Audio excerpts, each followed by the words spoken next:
नाटक इनकलाब का सैलाब भगत, अमर क्रांतिकारी भगत सिंह, राजगुरु और सुखदेव की शहादत को समर्पित श्रद्धा सुमन है। इस नाटक में भगत सिंह के जीवन के कुछ प्रसंग सम्मिलित किए गए हैं और प्रयास किया गया है कि उनके विचारों को दर्शकों तक पहुंचाया जाए। भगत जीवन के अंतिम क्षण तक अपने निर्णय पर अड़िग रहे और फांसी के तनखे पर खड़े होकर भी इनकलाब जिंदाबाद के नारे को लोगों के दिलों तक पहुंचाया। भगत सिंह 23 वर्ष की छोटी सी उम्र में भी युग पुरुष बन गए। अपने बलिदान से क्रांति के प्रतीक बनकर देश भर के युवकों को एक दिशा दे गए। अपने रक्त से स्वतंत्रता के वृक्ष को सींचकर ऐसा मजबूत बना गए कि फिर क्रांति को रोकना अंग्रेज सरकार के बस की बात न रही। भले ही वे स्वयं अपनी आंखों से स्वतंत्र भारत को न देख सके, लेकिन उनका अनुपम बलिदान इतिहास की धरोहर बन गया।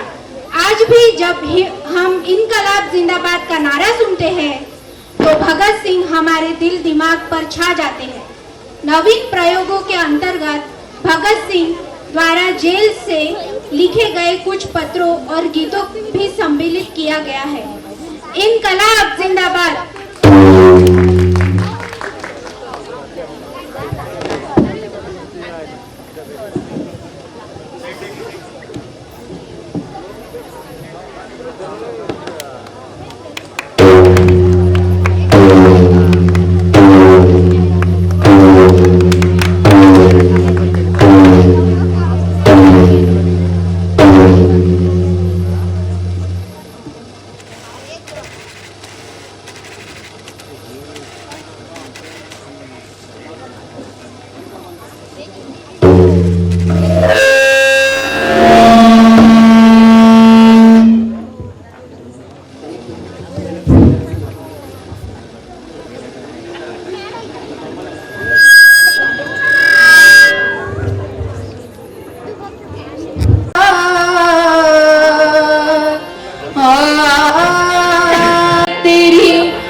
कई असवार जहाँ, कई पैदल कई असवार जहाँ।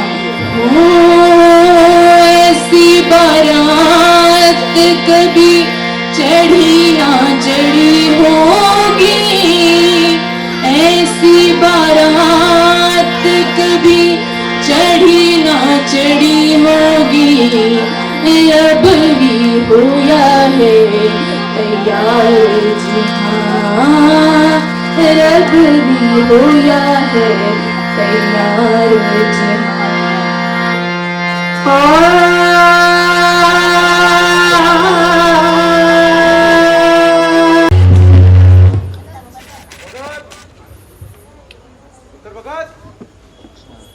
ये क्या कर रहा है?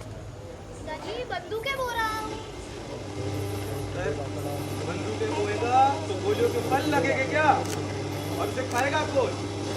पिताजी, एक बीज से हजारों बंदूकें जन्म लेगी। अंग्रेज खेल नहीं पाएगी, इतनी गोलियां चलेंगी। मेरे बुला रही है।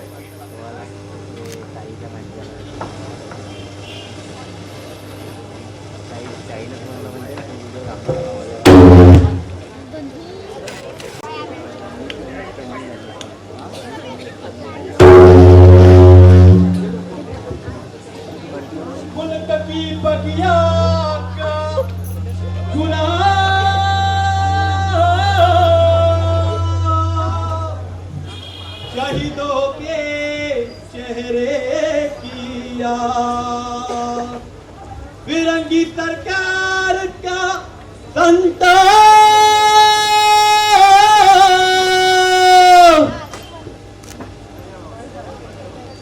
Fire! Shoot! Ready, gun!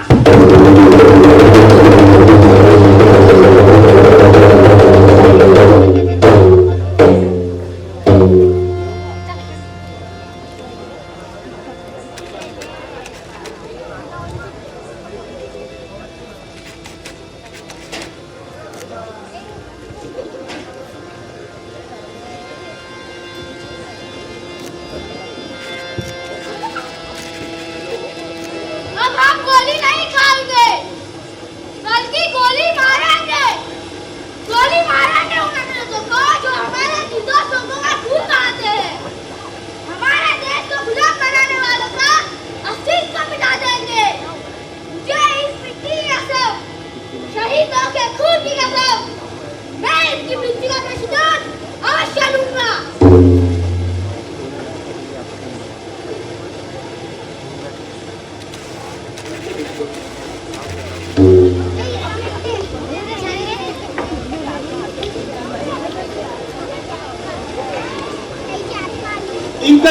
के लिए सैलाब भगत सिंह, इनकलाब के लिए सैलाब भगत सिंह, इनकलाब के लिए सैलाब भगत सिंह।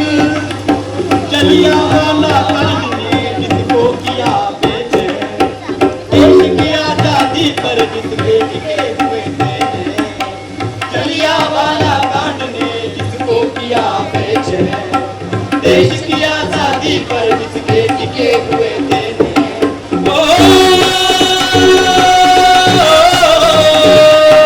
सुनहरे मुस्तकबिल का, सुनहरे मुस्तकबिल का सैलाब भगत सिंह, इनकलाब के लिए सैलाब भगत सिंह, इनकलाब के लिए सैलाब भगत सिंह, इनकलाब के लिए सैलाब भगत सिंह। पंथी नीतियों से नाचेगी ये सरकार, बांध कर सर पर कफन अब सामने होंगे ये हथियार। पंथी नीतियों से नाचेगी ये सरकार, बांध कर सर पर कफन अब सामने होंगे ये हथियार। जोश जुनून का लाश बाप, जोश जुनून का लाश बाप, सैलाब भगत सिंह, इनकलाब के लिए सैलाब भगत सिंह, इनकलाब के लिए सैलाब भगत सिंह, इनकलाब के लिए सैलाब भगत सिंह।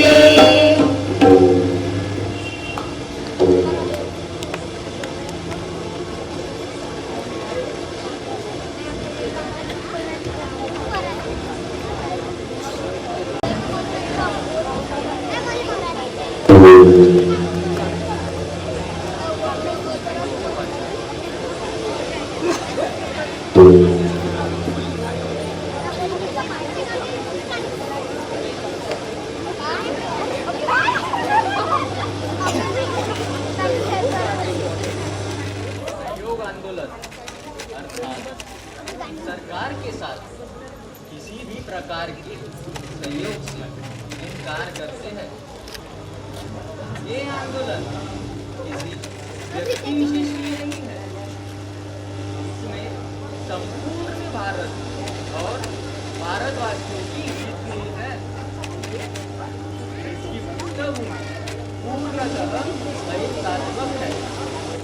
हमें पूरी तरह से अहिंसा के प्रति निष्ठावान रहते हुए निर्धारित कार्यों का अनुपालन करना है। मैं आह्वान करता हूँ आपको अदालतों, सरकारी दफ्तरों, कॉलेज आदि का बहिष्कार कर आंदोलन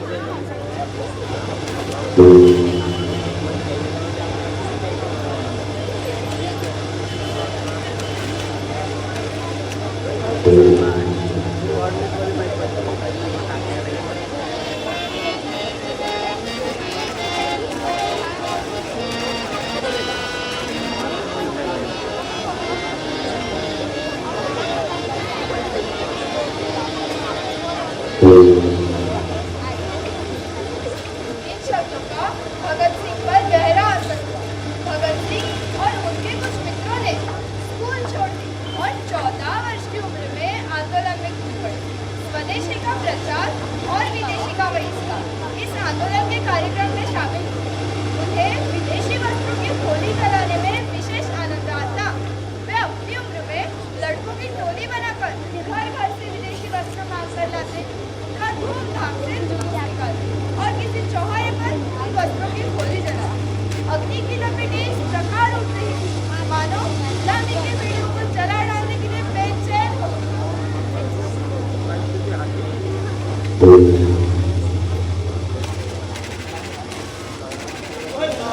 जल्दी ला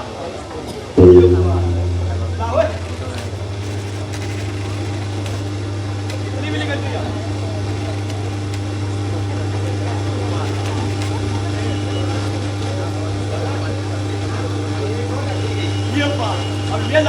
अधिक बरतनी चाहिए, जिससे संपूर्ण ब्रिटिश साम्राज्य और गुलामी की बेड़ियां जलकर भस्म हो जाए। अरे ये क्या, क्यों रे, होली के लिए ईंधन नहीं लाए? अरे चिंता मत कर दोस्त, यहाँ कपड़े नहीं मिले तो कोई बात नहीं, कल हम दूसरे गांव जाकर वहां होली चलाएंगे। नहीं भगत, हमें कहीं जाने की जरूरत नहीं है। इतनी जल्दी हिम्मत हार गई? अभी तो जंग शुरू हुई है, हमें आंदोलन को कोने कोने में फैलाना है और मातृभूमि की सेवा भी तो करनी है। क्या है भाई, उसके लिए हमें कड़ी दौड़ धूप करनी पड़ेगी। नहीं भगत, मातृभूमि की सेवा करना हमारे भाग्य में नहीं है। जंग शुरू होने से पहले ही बंद हो गई यार। मेरे मैं कुछ समझा नहीं, जो कहना है स्पष्ट कहो। गांधी जी ने आंदोलन स्थगित कर दिया है। आंदोलन स्थगित कर दिया? तू क्या कह रहा है? लेकिन उन्होंने ऐसा किया क्यों? गांधी जी अहिंसा के मार्ग में चलकर स्वराज्य प्राप्त करना चाहते थे, लेकिन 24 में कुछ आंदोलनकारियों द्वारा पुलिस को भी पता लगा की तरह उनका कहना था कि आंदोलन की हिंसा और समाप्त हो गई, इसलिए उन्होंने आंदोलन स्थगित कर दिया। अरे पर इतने बड़े देश में कहीं भी अनहोनी हो सकती है। इतना क्रूर अत्याचार होने पर किसी का भी संयम टूट सकता है, लेकिन उसे लेकर देशव्यापी आंदोलन को रोक देना उचित नहीं है। कुछ लोगों की व्यवहारिकता का दंड संपूर्ण देश क्यों भोगे, और वो भी तब जब परिणाम आने वाला था। हम स्कूल, घर, परिवार सब कुछ छोड़कर इस आंदोलन में घुस पड़े। हमने मार्ग देश सेवा के लिए चुना है, देश को आजाद करने के लिए, लेकिन सिद्धांतों की बात करके हमारे हाथ बांधने के बाद आगे क्या किया जाए? गुरु भगत, जैसे को तैसी वाली नीति अपनाकर भीड़ का जवाब पत्थर दे दिया जाए या शत्रु के लिए परिवर्तन की प्रतीक्षा की जाए? नहीं नहीं नहीं, अब अत्यधिक अहिंसा के मार्ग का अनुसरण हमारे वश में नहीं है। अरे अमृतसर का वो नरसंहार आज भी याद है मुझे। उन्होंने हमारे नियत के लोगों को बुरी तरह से तड़पा कर मार डाला था। मैं उन्हें अवश्य सबक सिखाऊंगा। शहीदों के खून का बदला खुद से लिया जाएगा। अरे होली कुश्ती है, सब कुछ चलेगा, लेकिन शहीदों द्वारा लगी आग को मैं बुझने नहीं देना। जब तक मेरे प्राण है तब तक ये आग चलती रहेगी। उसके लिए मैं अपने प्राणों की आहुति देने से भी पीछे नहीं हटूंगा। तो ठीक है, हम सभी तुम्हारे साथ हैं। इनकलाब जिंदाबाद, इनकलाब जिंदाबाद, इनकलाब जिंदाबाद।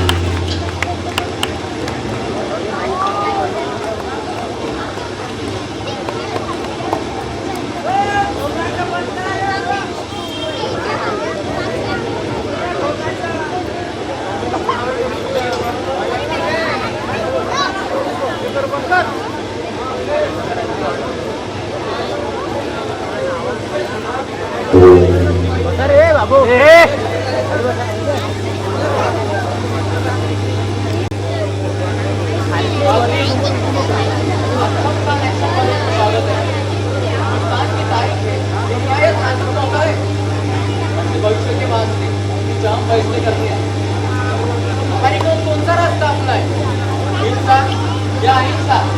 इस बात पर बहुत कुछ निर्भर करता है।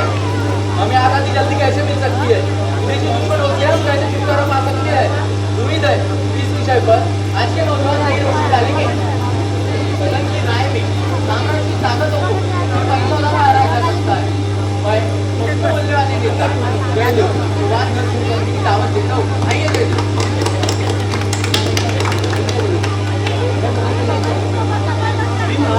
नफरत की नफरत करना देती है। आज तक किसी ताकतवर ने इंडिया का भला नहीं किया। इन सब कौन है, सकिया है, रखी कलकत को प्यार से रहना चाहिए। अरे हर साधु संत से किसी पैगंबर ने ढाई अक्षर प्रेम के सुझाव पर सबको दिल बैठ के बसने को कहा है। आज भी हमारे लाहौर के अंदर तो बहुत शौकीन है, काफी सारे हिंदू भाइयों को प्रेम से पढ़ाते हैं, बीमारों का इलाज करते हैं। अभी अंग्रेजों को जालिम समझना गलत है। बड़े बहुत अंग्रेज हैं, उनका कुछ बदला जा सकता है, लेकिन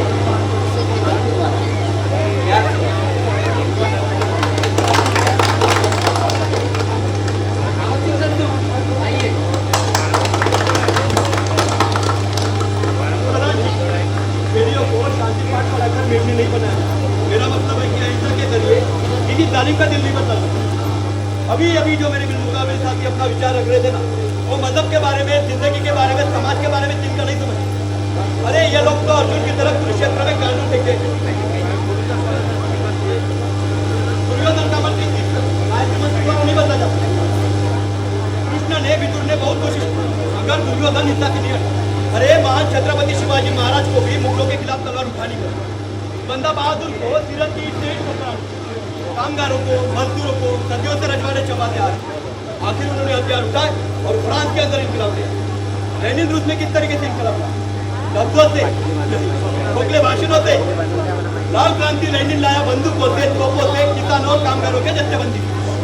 अरे महान फ्रांसीसी क्रांतिकारी सही कहा करते थे, बम चलाओ ताकि जालिम के बहरे कानों तक आवाज पहुंच सके। आज फांसी पर झूल रहा एक क्रांतिकारी करोड़ों लोगों को झकझोर कर जगा देता है। आज फ्रांसीसी क्रांतिकारी सही कहा करते थे। आज जरूरत है ऐसी इनकलाबियों की जो बमों से फिरंगी के कान खोलते। आज भारत माँ को जरूरत है ऐसी ही सुपूतों की जो फांसी के रस्ते को चूम कर लाखों नौजवानों को अपनी जाने कुर्बान कराने का सवाल करता है। इनकलाब जिंदाबाद, इनकलाब जिंदाबाद, इनकलाब जिंदाबाद।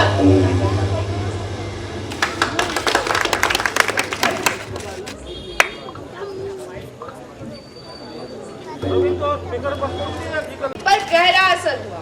1923 में भगत सिंह FA की परीक्षा पास कर BA के प्रथम वर्ष में दाखिल हुए। दादी ने उनसे विवाह के लिए आग्रह किया तो घर के बाकी सभी सदस्यों ने भी अपना उत्साह प्रकट किया। सगाई की तारीख तय की गई।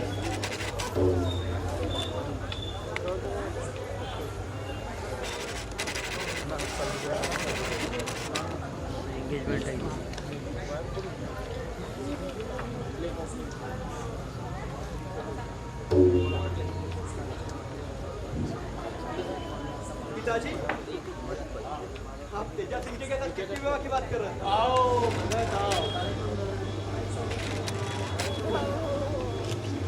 मैंने तुम्हारी शादी तेजा सिंह जी की बहन से तय कर दी। लेकिन पिताजी मैं विवाह नहीं करना चाहता। तुम क्या कह रहे हो? लड़की सुंदर और गुणी है तो फिर तुम शादी क्यों नहीं करना चाहते? मैं जब तक अपने पैर पर खड़ा नहीं हो जाता तब तक शादी नहीं करूंगा। इसके लिए तुमने किससे की है? शादी कर लो फिर अपने पैरों पर खड़े हो जाना। लेकिन पिताजी मैंने सुना है कि लड़की पढ़ी लिखी नहीं, कम से कम लड़की का मैट्रिक पास होना जरूरी है। मैं अनपढ़ लड़की से विवाह नहीं करूंगा। क्या पढ़ी लिखी लड़कियां अधिक समझदार होती है? क्या उनके बच्चे जनजाति पढ़े लिखे होते हैं? तुम्हारी माँ, तुम्हारी दादी, वे भी तो अधिक पढ़ी लिखी नहीं है। क्या उन्होंने कभी घर परिवार नहीं संभाला? लेकिन पिताजी मैं विवाह नहीं करूंगा।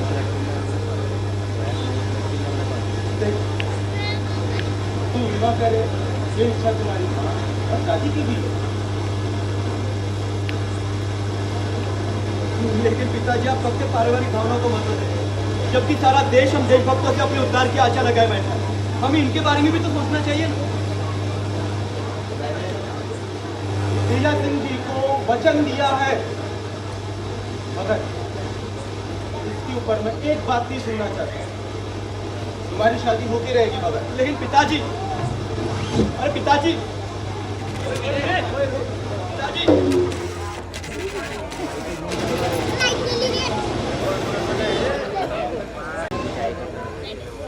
सगाई की इस बातचीत से जैसे भगत सिंह का मार्ग खुल ही गया।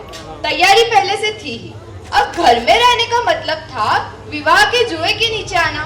पर वो ये सब कैसे स्वीकार करते? सगाई की निश्चित तिथि के कुछ दिन पूर्व वे लाहौर गए और फिर वापस नहीं लौटे। उनकी पिताजी की मेज के दराज में रखा यह पत्र मिला।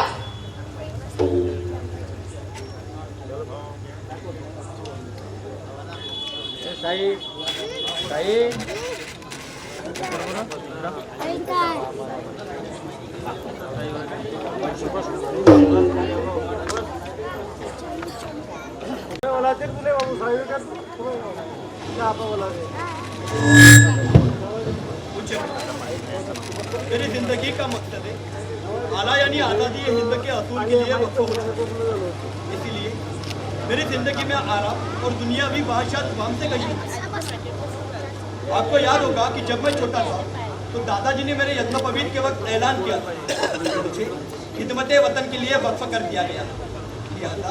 मैं उस वक्त की गई प्रतिज्ञा पूरी कर रहा हूँ। उम्मीद है आप मुझे माफ करेंगे। आपका लाडला बेटा भगत सिंह।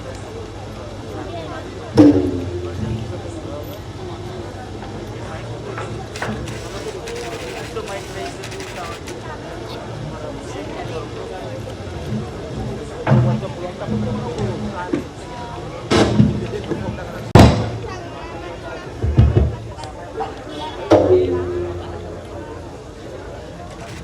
से फरार होकर भगत सिंह कानपुर जा पहुंचे और स्वर्गीय श्री गणेश शंकर विद्यार्थी द्वारा संपादित प्रकाशित साप्ताहिक अखबार प्रताप मंडल में काम करते हुए क्रांतिकारी दल में काम करने लगे।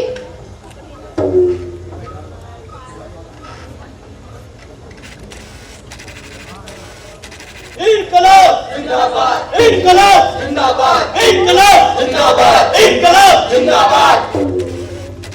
नौजवान भारत सभा में आज आप सभी का स्वागत। इस सभा में भारतीय स्वतंत्रता के लिए बलिदान होने वाले शहीदों के बलिदान दिवस मनाने शुरू किए। इस सभा के उद्देश्य है समस्त भारत के किसानों और मजदूरों को संगठित करना, अखंड भारत राष्ट्र के निर्माण के लिए नौजवानों में देशभक्ति की भावना उत्पन्न करना और ऐसी सभी आंदोलनों की सहायता करना जो सांप्रदायिकता विरोधी तथा किसान और मजदूरों को संगठित करना। अरे यही वे वीर पुरुष है जिन्होंने अत्यंत मौत को गले लगाया, अपने देश के मुक्ति के लिए अपना बलिदान दिया। आज इनकी बरसी है, इसीलिए इस पावन घड़ी में इन शहीदों को साक्षी मानकर हम प्रतिज्ञा करते हैं इनका अधूरा कार्य पूरा करने के लिए हम इन्हीं के समक्ष अपने प्राणों की आहुति देंगे, अपना जीवन होम कर देंगे। यही पाओगे मैशर में दबा मेरी बया मेरा, मैं बंदा हिंदू वालों का हूँ है हिंदुस्तान मेरा। मैं हिंदी, खेत हिंदी, खून हिंदी, जात हिंदी हूँ। यही मजहब, यही फिरका, यही एक खानदान मेरा। मैं दुसरे भारत के खंडन का एक जर्रा हूँ, यही बस एक पता मेरा, यही नाम और निशान मेरा। इनकलाब जिंदाबाद।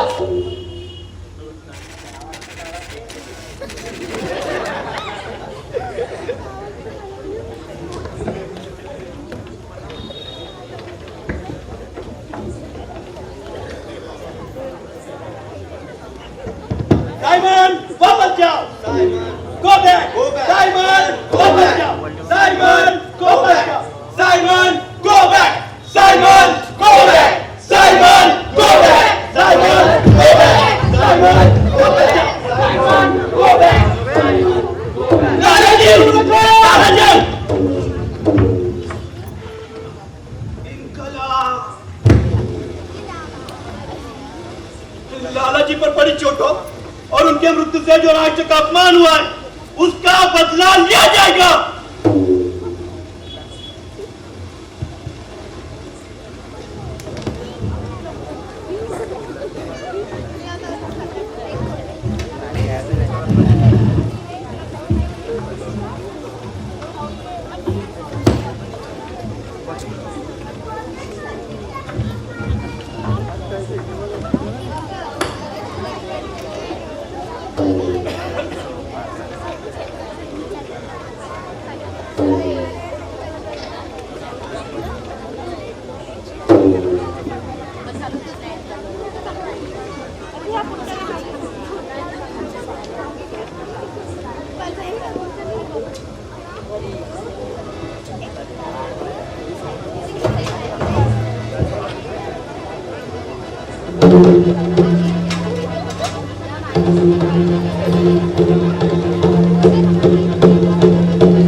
इस घटना के कुछ दिन बाद 17 नवंबर 1928 को लालाजी की मृत्यु हुई। लालाजी की मृत्यु के कारण जनता में अंग्रेजी सरकार के खिलाफ भयंकर गुस्सा उमड़ पड़ा।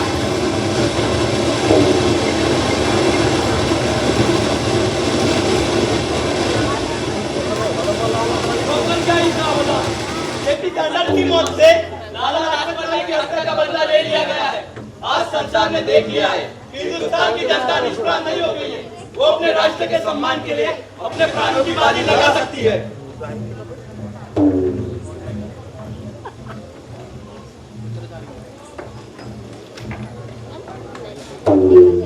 सरकार के गुप्तचर चारों ओर अपना जाल फैला रहे थे, परंतु उन्हें सैंडर्स के वध का कोई सूत्र नहीं मिल रहा था कांड की तैयारी हो रही थी। कलकत्ता में भगत सिंह ने दिल्ली असेंबली केंद्रीय में बम फेंकने का निर्णय लिया।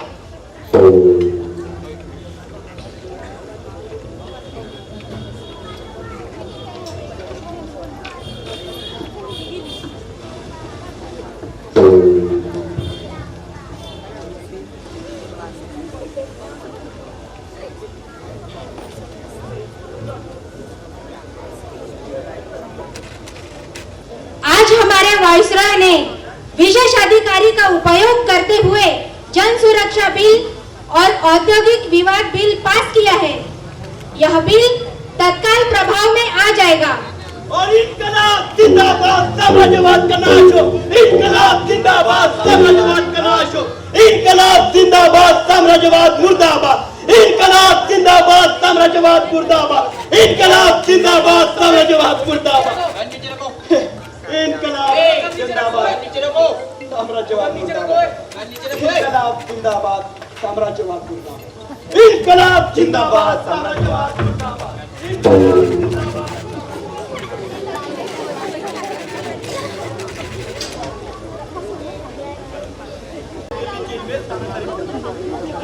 और इस वक्त हम दिल्ली जेल में मुकदमा 7 मई को जेल के अंदर ही गाड़ी पर 1 माह में पूरा ड्रामा खत्म हो गया। मुझे मालूम हुआ है कि आप यहाँ तशरीफ लाए पर किसी वकील वगैरह से भी बातचीत की और मुझसे मिलने की कोशिश की, मगर सब इंतजाम न हो।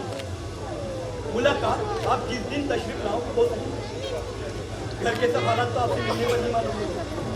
हाँ, अगर हो सके तो बेबे को साथ ना लाइए। खामा का वो रो देगी तो मुझे भी थोड़ी तकलीफ जरूर। घर के सब हालात तो आपसे मिलने पर ही सब मालूम होगा। हाँ, अगर मिलने के लिए आए तो द्वारकादास लाइब्रेरी वाले से शायद कुछ नॉवेल मिल सके। खैर देख लीजिएगा। इस वक्त पुलिस हवालात और दिल्ली जेल में मेरे साथ न्याय की अच्छा सुलूक हुआ। ज़्यादा किस्म करने की फिक्र करने की जरूरत नहीं है। मुझे आपका पता मालूम नहीं है, इसलिए कांग्रेस के दफ्तर पर गई। आपका भगत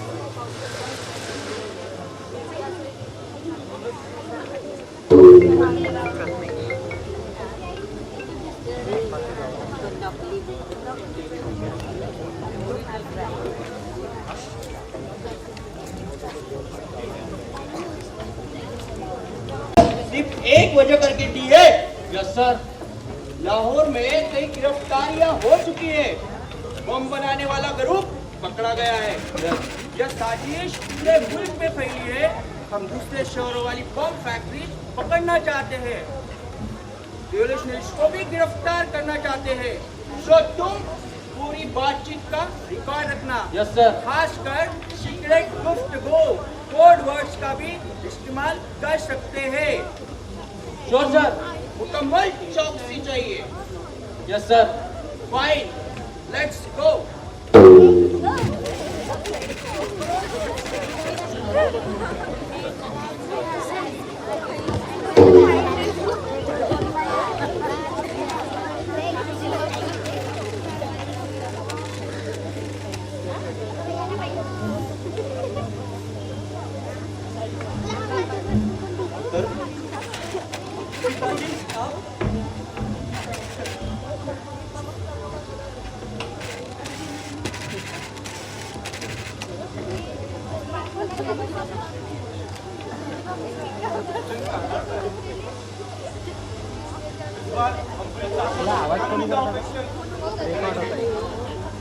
सरकार के पास तुम्हारे खिलाफ सबूत नहीं है।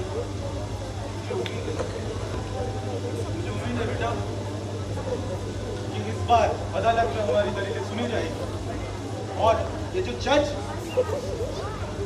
भी मजबूर हो जाएगा तुम्हें छोड़ने बेटा। लेकिन पिताजी में बचाव की दृष्टि से मुकदमा लड़ने के बच्चे क्या करें। मेरी लड़ाई सत्य और न्याय की लड़ाई सिद्धांतों के प्रचार का एक साधन है। इसीलिए मैं ये मुकदमा बचाव के लिए नहीं बल्कि देश के कोने कोने तक क्रांति की ज्वाला भड़काने के लिए तथा इनकलाब जिंदाबाद का नारा बुलंद करने के लिए ही लड़ूंगा।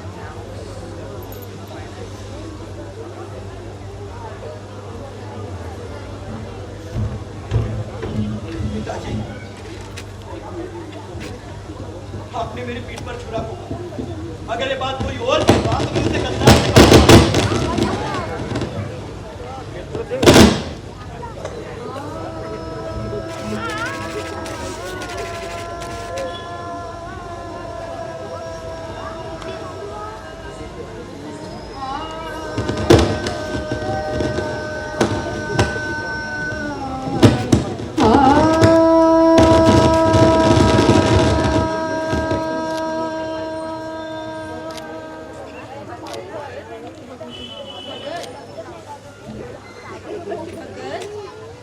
बेबे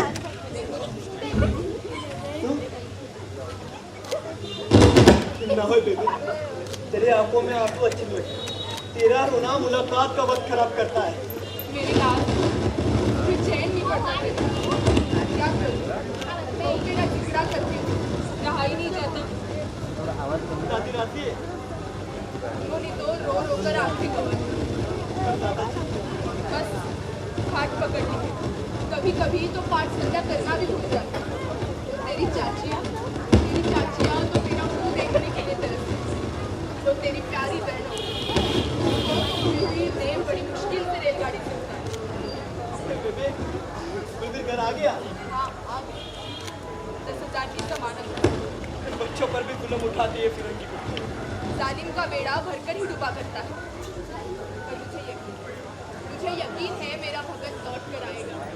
मैं पल्लू पकड़ूंगी, घोड़ियाँ गाऊंगी और मेरे लाल की बारात सजाऊंगी। ना होए बेबे, अब तो मौत की दुल्हन बनेगी तेरी लाल की माँ।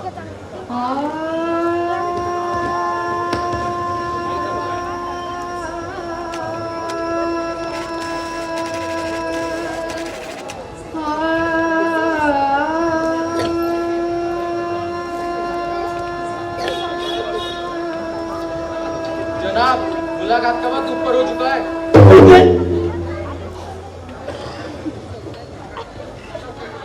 बेबे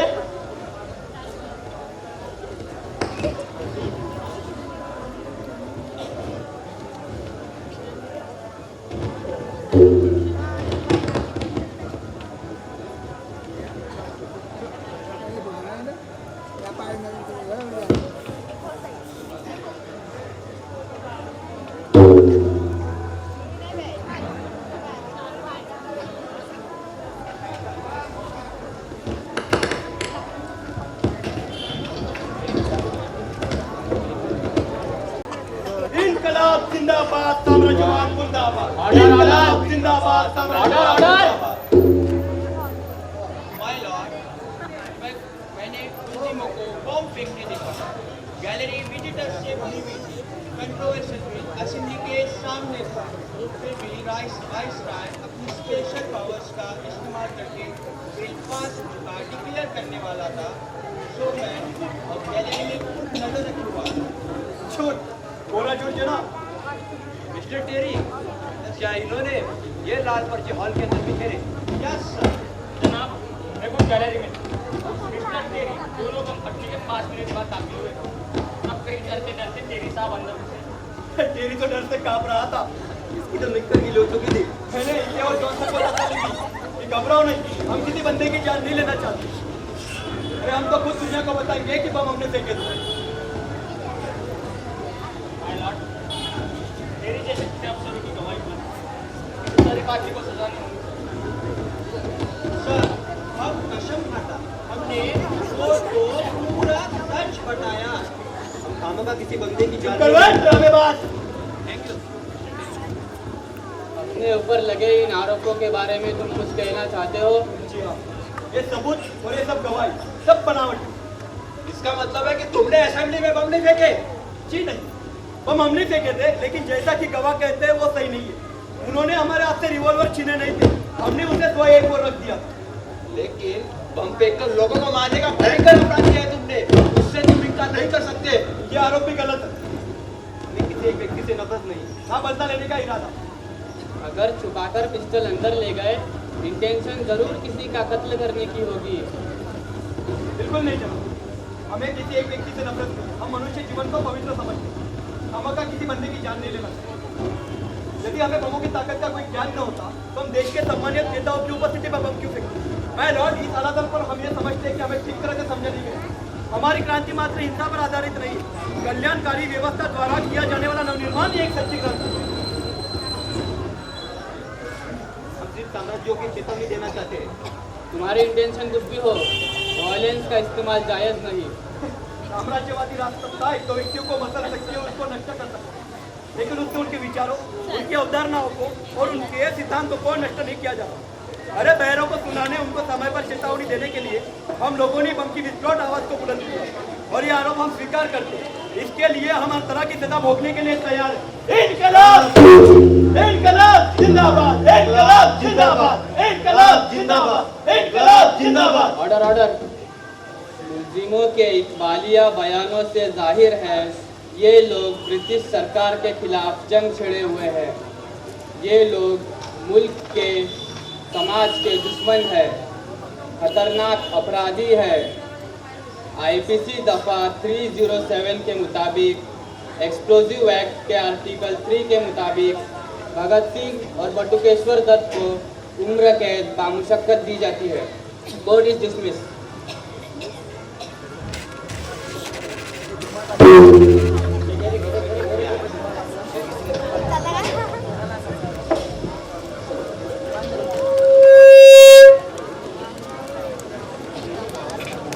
आजीवन कारावास का दंड दिया गया। इसके तुरंत बाद वे दिल्ली जेल से मियांवाली जेल भेज दिए गए, जिससे कि उन्हें सैंडर्स वध केस में शामिल कर उन पर नया केस चलाया जा सके। उसी जेल से पंजाब की जेलों के इंस्पेक्टर जनरल के नाम भगत सिंह ने यह पत्र 17 जून 1929 को लिखा।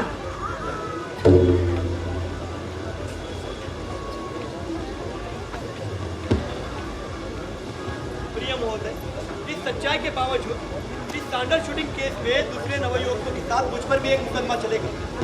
इस केस की सुनवाई 26 जून 1929 से शुरू होने वाली। मैं ये समझने में असमर्थ रहा हूँ कि मुझे दिल्ली से मियांवाली जेल में स्थानांतरित कर देने के पीछे कौन सी भावना काम कर रही है। खैर जो भी एक न्याय की मांग है कि एक अभिव्यक्ति को वे सुविधाएं मिलनी चाहिए जिससे वो अपना मुकदमा लड़ सके, अपना वकील लड़ सके।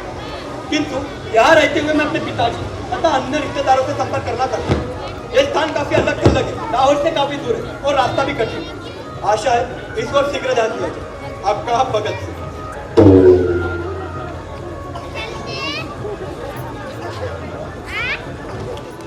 पत्र में लिखी बातें कानूनी दृष्टि से एकदम सटीक थी, अतः शीघ्र कार्यवाही करते हुए भगत सिंह को जल्दी ही लाहौर सेंट्रल जेल में स्थानांतरित कर दिया गया।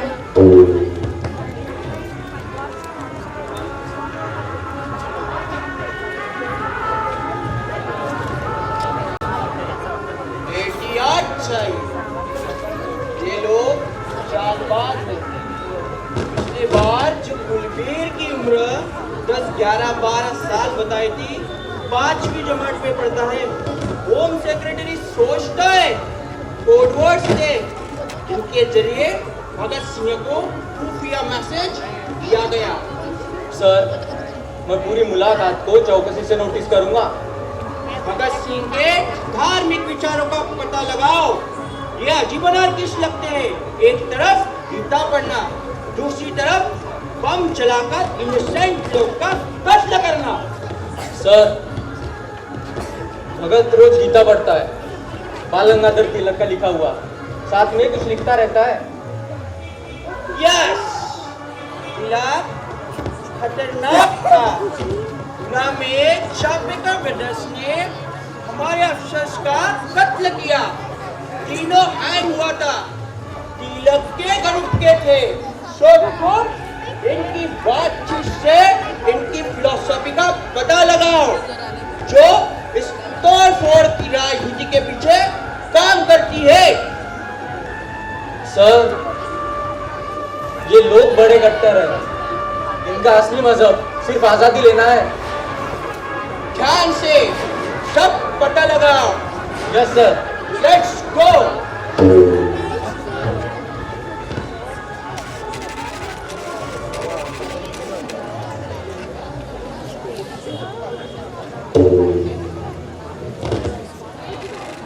10 जुलाई 1929 को लाहौर के मजिस्ट्रेट श्री कृष्ण की अदालत में सैंडर्स का मुकदमा आरंभ हुआ। इसके तुरंत बाद असेंबली बम कांड के बाद भगत सिंह की लोकप्रियता आकाश को छूने लगी थी। लोग उनको देखने और सुनने के लिए उतावले हो उठे थे, इसलिए अदालत खचाखच भरने लगी। अजीब मस्ती में झूमते हुए देश के दीवाने अदालत में आते, इसके बाद नारे लगाते, इनकलाब जिंदाबाद, इनकलाब जिंदाबाद, इनकलाब जिंदाबाद, इनकलाब जिंदाबाद। रंग दे मेरा रंग दे मेरा रंग दे बसंती चोला, रंग दे मेरा रंग दे मेरा रंग दे मेरा रंग दे बसंती चोला, रंग दे मेरा रंग दे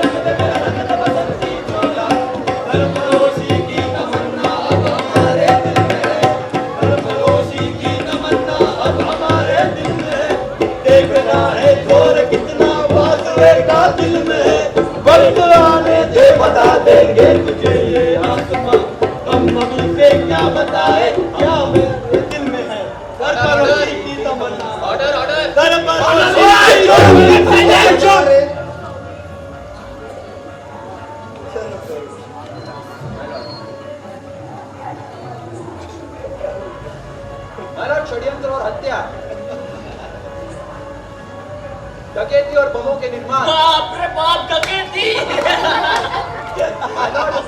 They are disturbing our court. Order order order order.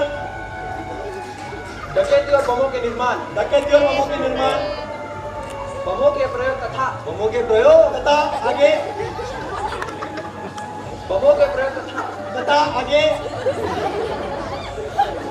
बमों के प्रयोग तथा अन्य तरीकों से ब्रिटिश साम्राज्य के विरुद्ध युद्ध। अरे विनय आराम से होए, समझ लेते तो उसको। वतन की आबरू का पास देखे कौन करता है, सुना है आज मकतल में हमारा इंतहा होगा। ये जो भी होगा, ये फांसी का अपनी ही जमीन हो। वतन की आबरू का पास देखे कौन करता है, सुना है आज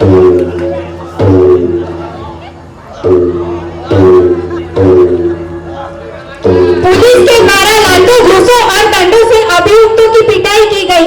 केस अगले दिन के लिए स्थगित कर दिया गया। भगत सिंह और उनके साथी ने केस का बहिष्कार कर दिया। 12 मई 1930 के बाद वे अदालत में आने के बाद फिर कभी अदालत में नहीं गए। 26 अगस्त 1930 में अदालत का काम पूरा हो गया। ट्रिब्यूनल के फैसले के अनुसार भगत सिंह, सुखदेव और राजगुरु को फांसी की सजा सुनाई जाती है।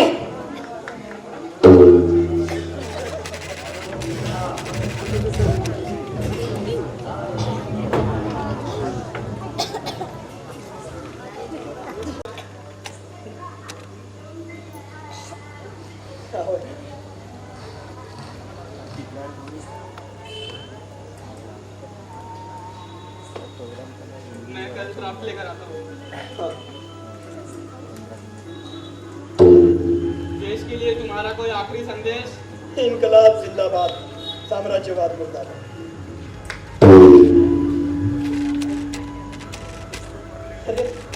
न्याय की प्रार्थना तो हम तैयार करेंगे। जैसे कि हमारे विरुद्ध सबसे बड़ा दोष यह लगाया गया है कि हमने सम्राट जॉर्ज पंचम के विरुद्ध संघर्ष किया, सॉरी जॉर्ज पंचम के विरुद्ध संघर्ष रखने का अभियोग लगा हुआ। न्यायालय के निर्णय से दो बातें तो स्पष्ट हो जाती।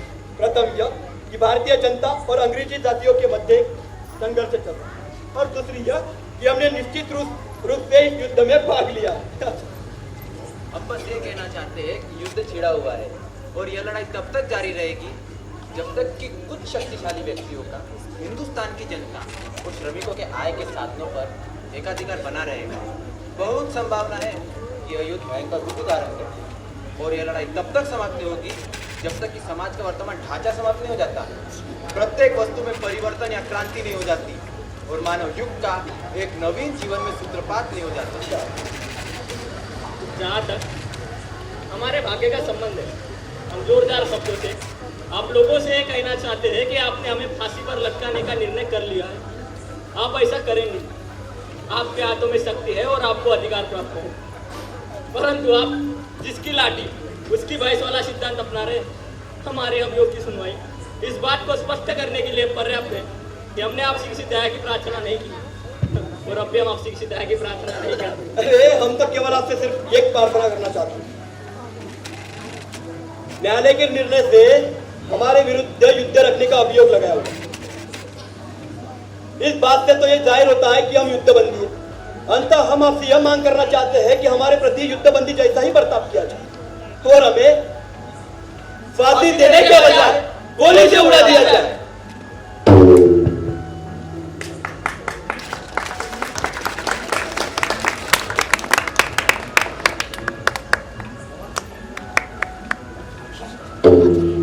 3 मार्च 1931 को भगत सिंह अपने परिवार वालों से अंतिम बार मिले।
इस तरह आंसू बहाकर आप अपने मन को कमजोर मत कीजिए।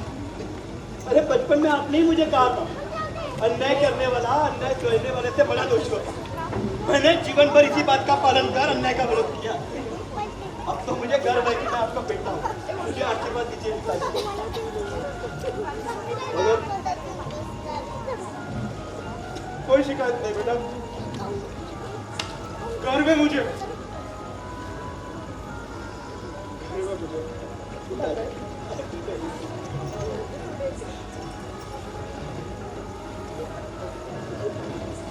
मेरे लाल, तुझ जैसे भागों वाले को पाकर मेरी कोप धन्य होगी।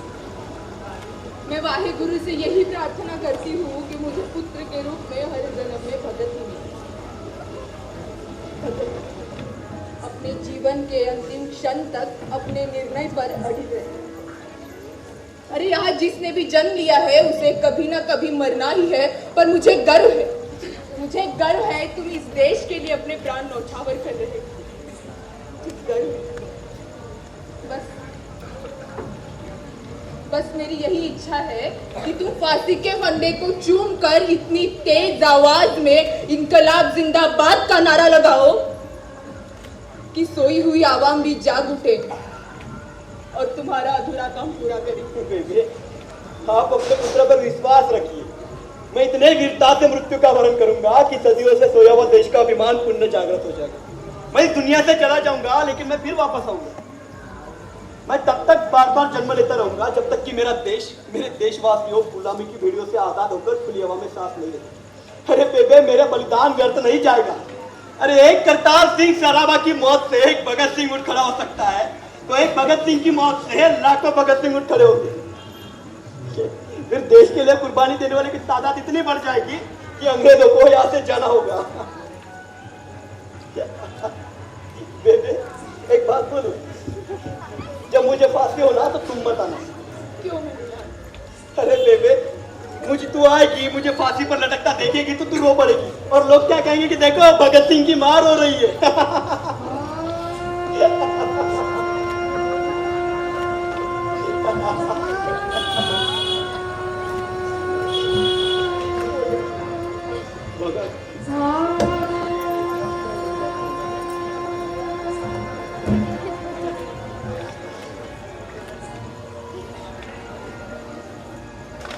ओ माता, तुझे देने के लिए विच मेरे कुछ होना, मगर देता हूँ उम्मीदें मैं सारी दुआओं की झोली में भरकर। बेशक कट जाए अपने वतन पर कुर्बानी देकर, पर लख लाल माता देवे केंगे आजादी की सुबह अपने सर पर।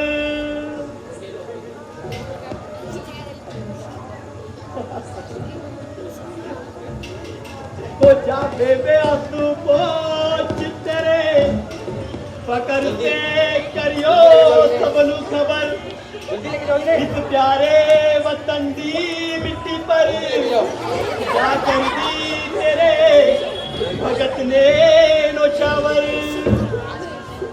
माए पंदा पाथी दी छे माला,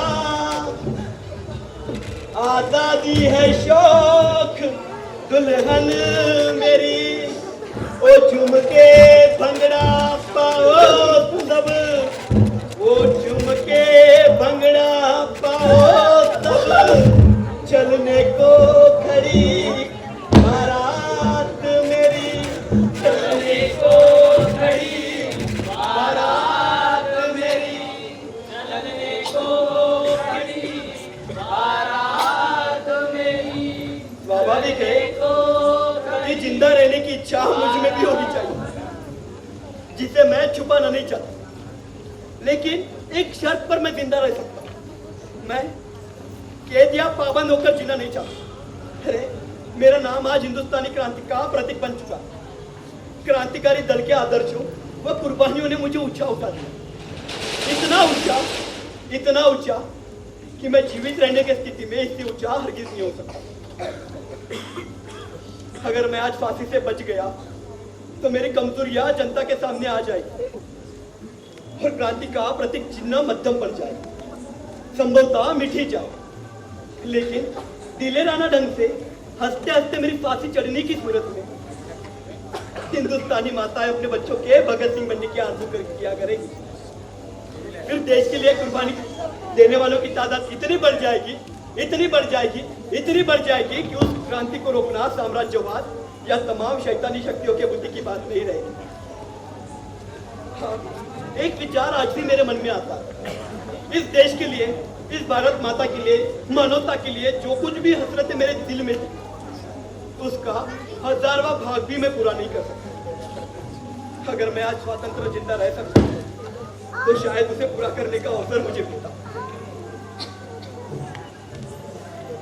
और मैं अपनी हसरतें पूरी कर। लेकिन हाँ, इससे अधिक लालच मुझ में फांसी से बचने का नहीं आया।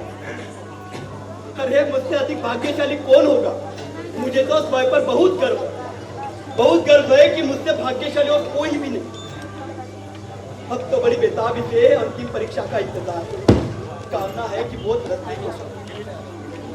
और मैंने सोचा था अगर मैं इनकलाब जिंदाबाद का नारा देश के कोने कोने तक पहुंचा तो समझूंगा मेरी जिंदगी का मूल्य मुझे मिल गया।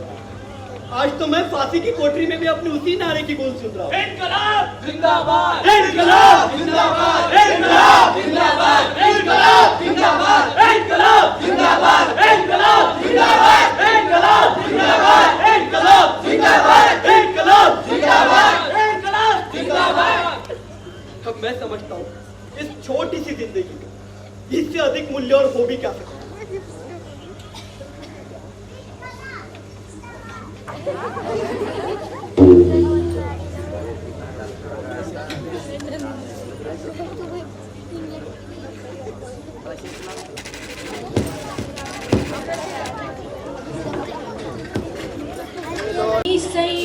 हुण शगन मनाए, दूल्हे को होना है तैयार जी हाँ। आओ नी सयो हुण शगन मनाए, दूल्हे को होना है तैयार जी हाँ। आओ नी सयो हुण शगन मनाए, दूल्हे को होना है तैयार जी हाँ। आओ नी सयोण शगन मनाए, दूल्हे को होना है तैयार जी हाँ।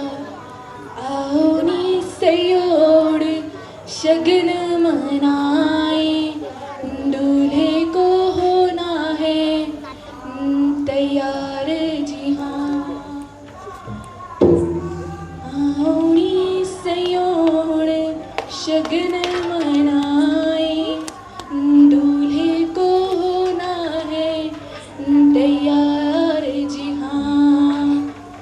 आओ सयोण शगन मनाए, दूल्हे को होना है तैयार जी हाँ। आओ सयोण शगन मनाए, दूल्हे को होना है तैयार जी हाँ। आओ सयोण शगन मनाए, दूल्हे को होना है तैयार जी हाँ। दिल से निकलेगी ना मरकर भी वतन की उल्फत, मेरी मिट्टी से भी खुशबू है वतन आएगी। कभी वो भी दिन आएगा जब आजाद होंगे, ये अपनी ही जमी होगी और अपना आसमां होगा। शहीदों के चिताओं पर लगेंगे हर बरस मेरे, वतन पर मरने वालों का यही बाकी निशा होगा। इनकलाब जिंदाबाद, इनकलाब जिंदाबाद, इनकलाब जिंदाबाद।